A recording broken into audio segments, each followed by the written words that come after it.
नमस्कार दोस्तों, stock market studies में फिर से एक बार आपको बहुत-बहुत स्वागत है। तो आज यहाँ पे मैं डिस्कशन करने वाला हूँ आरईसी लिमिटेड के बारे में।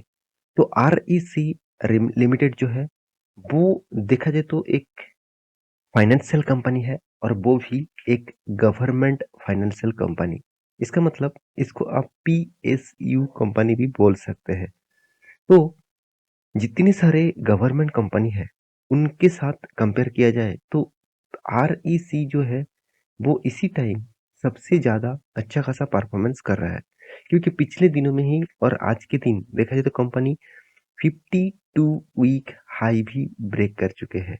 तो 52 वीक के हाई ब्रेक कर चुके हैं, तो क्या अभी इस कंपनी के ऊपर निवेश किया जाए? तो इसका चार्ट पैटर्न क्या बता रहा है? इसका चार्ट पैटर्न कौन सा लेवल को टच कर रहा है, कौन सा लेवल को ब्रेकआउट किया है, सब कुछ मैं दिखाने वाला हूँ।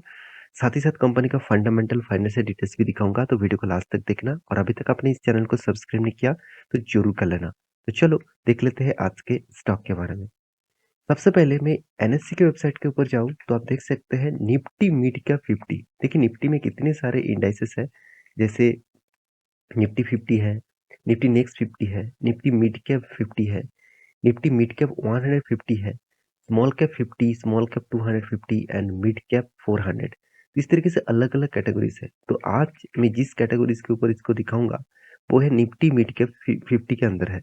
आप कहेंगे सर मिड कैप के अंदर क्यों? क्योंकि देखिए इस कंपनी का जो मार्केट कैप है, आप मार्केट कैप को देखेंगे तो 30,000 करोड़, जो एक मिड कैप टाइप हुई कंपनी माना जाता है। तो इस कंपनी का रैंकिंग आप देखेंगे तो यहाँ पे देख सकते हैं आरईसी लिमिटेड जो है पिछले दिनों में ही यहाँ पे और आज के दिनों ही कंपनी ने हाई किया, और वो भी 115% के आसपास यहाँ पे हाई किया। तो यहाँ पे जो हाई हुआ, तो वो हिसाब से देखा जाए तो कंपनी ने कितने परसेंट रिटर्न दिया। तो एक चीज मैं आपको दिखाऊंगा जो चीज आपको जरूर देखना चाहिए। देखिए कंपनी ने तो 52 का हाई किया, मगर यहाँ पे 365 डेज मतलब एक साल के अंदर अंदर कंपनी 14% आपको लॉसेस दिया। ऐसे कैसे हुआ? क्योंकि देखिए कंपनी का टाइम पीरियड आपको देखना पड़ेगा। तो एक मंथ में कंपनी 15% के आसपास रिटर्न दिया।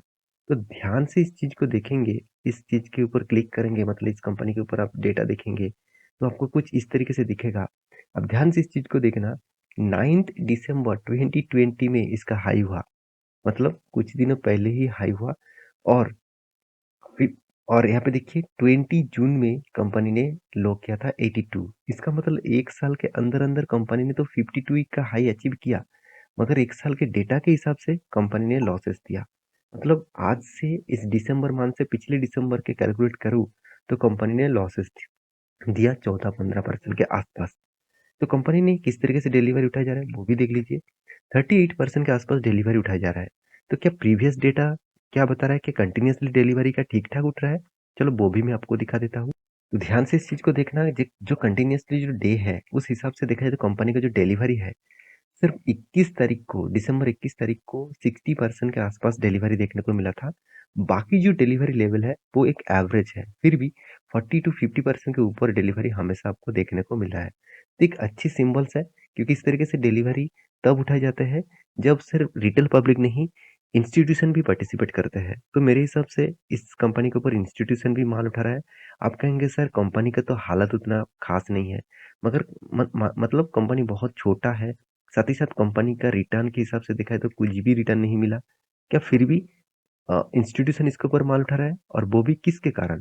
चलो वो आपको पहले दिखा दूं। देखिए इंस्टीट्यूशन के प्रोमोटर के बाद, प्रोमोटर में 52% होल्डिंग है, उसके बाद कितना एफआईएस के पास कितना होल्डिंग है? 23%। तो 23% के आसपास होल्डिंग है, और डीएस के पास कितना, करीबन 12% के आसपास होल्डिंग है।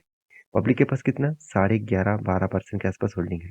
इसका मतलब हर किसी के पास इस कंपनी का हिस्सेदारी आपको देखने को मिला है।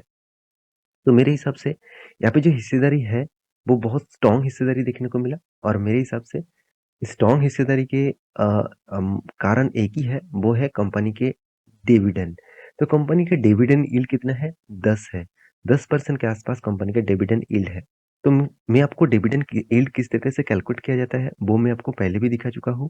फिर भी मैं एक बार आपको दिखा रहा हूँ किस तरीके से डिविडेंड कैलकुलेट किया जाता है। ध्यान से इस डेटा को देखना, यहाँ पे क्या बताया जा रहा है, करंट डिविडेंड यील्ड मतलब अभी जो करंट डिविडेंड यील्ड आपको दिखा रहा है, मान के चलिए 10% दिखा रहा है, उसका कैलकुलेट आप किस तरीके से करेंगे, most recent full year dividend मतलब मान के चलिए 2022 में कंपनी ने कितने बार डिविडेंड दिया, वो सारे को मल्टीप्लाई करना है। तो सॉरी, उसको सारे का मतलब सम करना है और उसके बाद आपको करंट शेयर जो प्राइस है उसके साथ मल्टीप्लाई करना है। तो इस सॉरी, डिवाइड करना है। तो मान के चलिए कंपनी का अभी करंट प्राइस कितना है, चलो मैं आपको एक बार कैलकुलेट फिर से एक बार दिखा देता देता हूँ। तो यहाँ पे डिविडेंड यील्ड के बारे में बात करूँ तो कंपनी का इस बार डिविडेंड कितना दिया, तीन तीन बार कंपनी डिविडेंड दिया। तो चलो मैं आपको कैलकुलेट करके दिखा देता हूँ। तो कितना, 5 रुपये के आसपास, 4.5 रुपीज़ के आसपास और 6 रुपीज़ के आसपास। तो कितना डिविडेंड बना, 15.8। इससे आप मतलब मल्टीप्लाई सॉरी डिवाइड करेंगे कितना, अभी करंट प्राइस कितना चल रहा है उसके साथ। तो करंट प्राइस कितना है, करीबन मान के चलिए 115 रुपीज़ के आसपास। तो 115 मतलब कितना है, 0.13% के आसपास इंटू आप 100 से इसको मल्टीप्लाई करेंगे तो कितना, 13% के आसपास देखने को मिला है। तो अभी यहाँ पे कितना दिख रहा है, 10% के आसपास। तो आसपास है क्यों, क्योंकि देखिए जब लास्ट डिविडेंड दिया गया था तब इसका प्राइस कम था, तो उस हिसाब से कैलकुलेट किया गया है यहाँ पे। तो मेरे हिसाब से अप्रोक्सीमेटली आपको ये कैलकुलेशन पता चल गया कि आपको हर साल कितने डिविडेंड यील्ड मिला है, मतलब कितने डिविडेंड परसेंटेज आपको मिला है। 30% के आसपास डिविडेंड आपको मिला है। तो कंपनी का वैल्यूएशन जो है वो एकदम वीक लेवल में है, क्योंकि आपको लग रहा है कि 2-3 रुपये का वैल्यूएशन है, बहुत सस्ते में है। देखिए आपको मैं बहुत बार एग्जांपल दे चुका हूँ, अगर मैं आपको 1 लाख रुपया मतलब दूँ तो आप क्या खरीदना चाहेंगे? गोल्ड खरीदना चाहेंगे कि आप मतलब कोई आयरन खरीदना चाहेंगे, मतलब कोई भी। तो इस दोनों में कौन-सा चीज़ आप खरीदना चाहेंगे? ऑब्वियसली गोल्ड, क्योंकि आयरन को बेचकर आपको कुछ पैसा नहीं मिलेगा वापस, मगर गोल्ड को आप बाद में बेचेंगे तो आपको एक्स्ट्रा बेनिफिट मिलेगा। तो यही मैं आपको हमेशा बोलता हूँ कि अच्छी कंपनी को निवेश इसीलिए करना चाहिए क्योंकि वहाँ पे आपको शायद वैल्यूएशन के हिसाब से, शायद प्राइस रेंज के हिसाब से बहुत ज़्यादा लगे, फिर भी उसी कंपनी आपको अच्छा खासा रिटर्न भी ज़रूर देंगे। तो कंपनी के देखिए एनुअली इनकम के साथ-साथ अच्छा खासा इनकम भी हो रहा है, साथ ही साथ कंपनी का कर्जा भी ज़बरदस्त है, क्योंकि 6.5% के आसपास कर्जा है। मेरे हिसाब से ये जो कर्जा है, वो फाइनेंशियल कंपनी है, इसीलिए इसको कर्जा लेना पड़ता है, क्योंकि कंपनी क्या करते हैं, लोन देते हैं, मतलब कोई प्रोजेक्ट के लिए लोन देते हैं, गवर्नमेंट प्रोजेक्ट के लिए, साथ ही साथ आप देख सकते हैं, लोन डिस्ट्रीब्यूट करते हैं, शॉर्ट टर्म लोन देते हैं, मीडियम टर्म लोन देते हैं। तो इस तरीके से लोन बाँटने के कारण कंपनी को तो पैसा हाथ में होना ही चाहिए, तो उस बेसिस से देखा जाए तो कंपनी के हाथ में उस तरीके से पैसा देखने को मिला। ऐसे नहीं कि कंपनी ने प्रॉफिट कंटिन्यू नहीं किया, कंटिन्यूअसली कंपनी प्रॉफिट को मेंटेन किया। बैलेंस शीट के बारे में बात करें तो कंपनी का डिविडेंड कंटिन्यूअसली पॉजिटिव देखने को मिला। बोनस की सबसे बात करूँ तो बोनस भी अच्छा खासा देखने को मिला।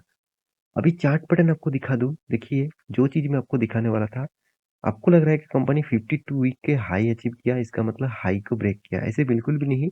इसका जो लो था करीबन 81 रुपीज़ के आसपास, वहाँ से देखा जाए तो कंपनी का जो हाई हुआ 115 रुपीज़ के आसपास, यहाँ पे ही इसको हाई ब्रेक हुआ है।